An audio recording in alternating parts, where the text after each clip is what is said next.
very largely sorted out, and most of the dispute resolution mechanisms are at par with UN central mechanisms for arbitration and subsequent litigation, if any, that come up. What are the opportunities? Friends, today we are investing in the range of about 7 to 10 billion US dollars in E&P sector annually. However, to leapfrog the production requirement, already over the next 3 years, an investment in the range of about $20 billion is already in the pipeline, and that's barely touching the surface. We need another investment in the range of about 7 to 10 US billion dollars per annum to meet the requirements just Mr. Ashok had mentioned earlier. And that is, of course, on the investment side. I'd try to capture the risks which are already covered. However, these opportunities are open to not only E&P companies. We look at E&P companies which are both small and big, and there are opportunities for both of them. And we really value the amount of technology which Canadian companies have been able to bring in the past, and we look forward to their tremendous technological strides that they have made. We also look at the academia, which has done tremendous work on developing not only technologies for production but also for studying the subsurface. Then there's opportunities for service companies, EPC companies, and at the end for funds, because there's always a equity requirement. So funds, whether they are pension funds or which look at have a long-term perspective, this is perhaps the best area to come in, where the future cash flows are very largely secured. Immediate opportunities are in the form of discovered small field round, which is on, and the bidding for that is going on, and it's open. The data rooms are also open for that. And from January onwards, we'll be opening up the Indian subsurface for open acreage licensing policy, where it would be open for all those who want to look at, and then they can choose the areas and start choosing the areas of their requirement. That's a brief of what I wanted to present to you. We have our website, dghindia.com. Those of you desirous to look at that, we really welcome your queries or whatever you'd like to know about the opportunities in upstream sector in India.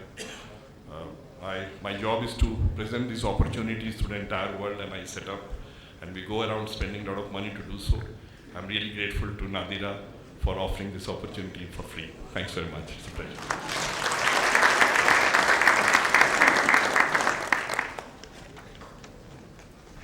Thank you, sir. Always deliver on the promise. Thanks for the time management commitment you told me. I have a last panel speaker of the day, important session on renewables. We heard about the hydro, but the flavor of the day is solar.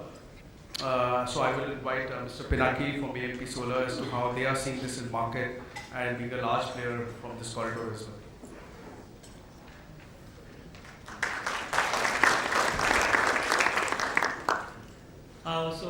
Good morning. So I'll try and finish off this speech in the shortest possible time and try to speak twice as fast as I normally do.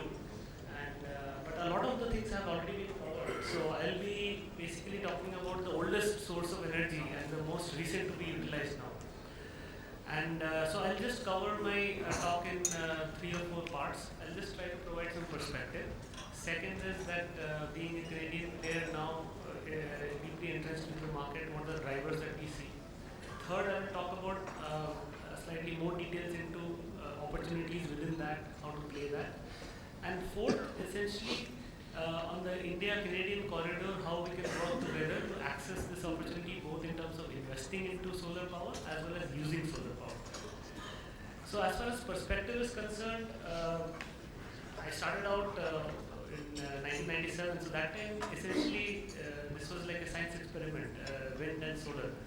And gradually, 10 years later, it became more of a dual objective to do good, save the environment, and it was heavily incentive driven, and we started seeing a lot of wind power being deployed.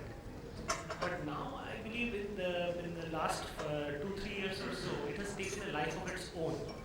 And it is sheer economics which is driving it, and it seems unstoppable.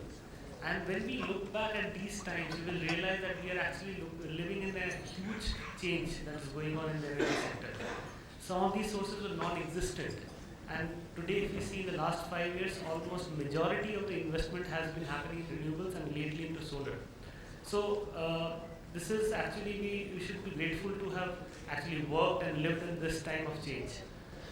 The second thing is that in terms of India as a market, as a company, and as a drivers which are driving the market, because whenever we choose a market, we look at the fundamental drivers. So for us, it seemed like an amazing market because all the four components, one is on the policy side, there is no program in the world which has been so ambitious as this program, 100 gigawatts of solar. And the way the state and the central governments are working together to make it happen is amazing. I've never seen something like this happen. So that clear-mindedness of the government is amazing. The policy support is unstinted. It is very stable. It is long-term, which is very important when you are investing in assets which are long-term in nature. Second thing I would say is in the finance bucket. The project financing market has become extremely deep. And as a result, there is an amazing opportunity to leverage the investment and to build these projects. And also because of the recent InvIT markets that are coming up, there is a way to rotate the capital also. So the financial market is extremely deep. The banks are really open to renewables. So that is another fundamental driver that is driving the sector. The third thing is, I would say, the very strong value chain that has emerged in India in terms of execution. Because unlike other sources of energy, the gestation period is so short. You will see all the risks opening up much faster. So you don't have to wait for 5 years or 7 years. Having said that, I started myself in the conventional power sector. I have great respect for other forms of energy because all the forms of energy have to coexist because the grid has to be stable. But this form, in terms of the execution, is extremely suited in terms of the risk management, I would say.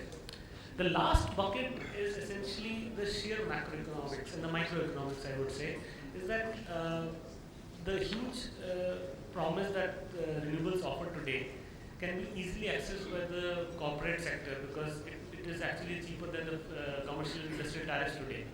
And same is happening in the government sector. So it is sheer economics which is driving the business now. So, and I did not talk about the environment at all in these four drivers. That is a result of all this thing happening. Because at the end of the day, if a business has to grow, it has to make sheer economic sense. And this is what is happening now. So I covered the perspective, I covered the drivers. Now third is that as a company, we were born out of the Ontario program 7 years back, so which is quite a long time as far as the solar sector is concerned. And after developing around half a gigawatt, we were looking for external markets, and we just chose 3 markets: India, Japan, and US. And India we chose as the key market going forward because we believe that this is a market where we can create a very large, very deep business and an energy 3.0 business. An energy 3.0 business is essentially that you are selling power to the government, you are selling power to the commercial industrial customers through open access mode, and third, you're doing rooftop. So all the 3, as well as storage, because the storage opportunity with the recent tenders is also emerging. So this is an opportunity we did not see in many of the other markets in the world. So we easily chose this as the main market for us. And then I would say is that the last component of what I wanted to speak about is how we can collaborate. I see a lot of collaboration anyway happening on the investment side because for the long-term funds in Canada, this is an excellent way to deploy their funds and get superior returns and relatively much lower risk and long-term assets are there. So it is an excellent way of investing in the market. So that's already happening with the CDPQ investment happening in Azure. And we will be soon announcing another one which is of fairly large nature. The second thing I would say is that we are already seeing a lot of cooperation happening between the industry and the solar players because the corporate world has to realize that there is a tremendous opportunity to use the solar power to reduce their cost and also become environmentally more responsible. And to that effect, conferences like this is excellent. And the Canadian Embassy and the Consulate, we are really grateful. They have been helping us a lot in terms of accessing the corporate opportunities in India. And same goes for ICBC in actually creating an event like this. Because at the end of the day, the idea of coming to an event is actually to be able to create and transact business out of it. And if that happens, then I believe it's a fantastic, I would say, initiative taken by ICBC. So I thank you, thank the organizers, and thank my co-panelists, and happy to take questions later on. Thank you.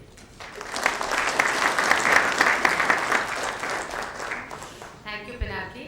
And thank you, Manish, for moderating. I know it was a difficult task for you because each one of the people here on the stage are experts in their own fields, and we wanted to hear them, and unfortunately due to time constraints there was a problem, but thank you all of you for being here with us. Can we just, I know that we are just overshooting time, can we take a question at all, do you think? Rakesh? You would like to take a question? I'd also want to say Mr. Krishnan Verma is here with us from Avanta Group.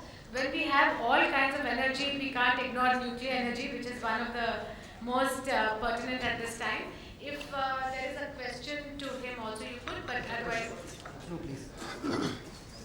Hello. For you, Mr. Arthur, sir. India has been dependent on the hydrocarbons and crude, and we're still dependent 80%, we are still dependent on imports. And this legacy of 80%, we are hearing it from decades going on, basically. Now, we are discussing today energy security. Do you think this dependent of 80% gives us energy security? I'm even aware that India is building underground couple of massive storage capacities concerned. Dependent on 80%, isn't it too fragile as a country of size of India's size? Always dependent on imports, any increase in price gives you ripple all over the economy, inflation and other issues. What do you feel is the energy security level should be there, rather than being just dependent 80%? What should you feel is a safe level? India should be dependent on crude.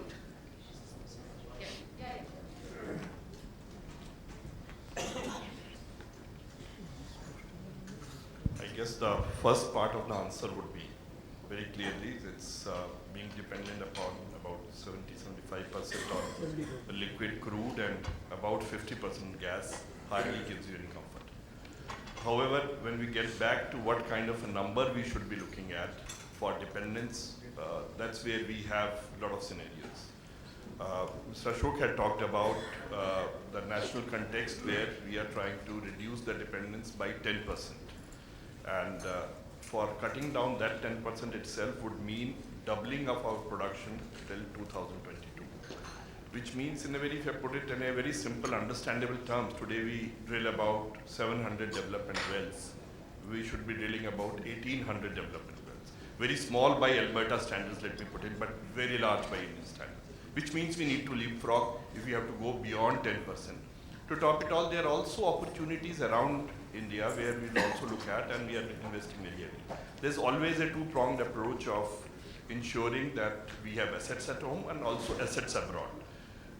However, one would like to go beyond 10% if possible, but that is seen as a more pragmatic target to be achieved by 2022, unless we hit upon some very prolific reserves which will change the ballgame absolutely. And we do believe that East Coast possibly would offer us as some kind of geology which is going to change, and Mesozoic layers which we haven't touched. We are largely in tertiary areas in the country, and Mesozoic layers where we produce barely 5% against the world average of 45 to 55% can be a big game changer, and that's where we look at technologies by small and medium firms, both in seismic areas, in logging, in understanding the log, the academia in Canada can be. There's a perfectly fantastic match between the two countries on that aspect. So I think we'll end the session now. Just to say that based on this session with KPMG, we will prepare a report and it will be on our website, and we will be happy to send it to all of you. So this is not the end of the discussion. There will be a follow-up on it. Also, since there hasn't been time for Q&A, I would request our panelists to please be with us for a little while in case people have any questions or they'd like to meet you. Please do stay with us for some time. And Mr. Chakrabarti, we won't let you go so easily. Next time DGH should be our platinum sponsor. Okay, thank you. Yeah.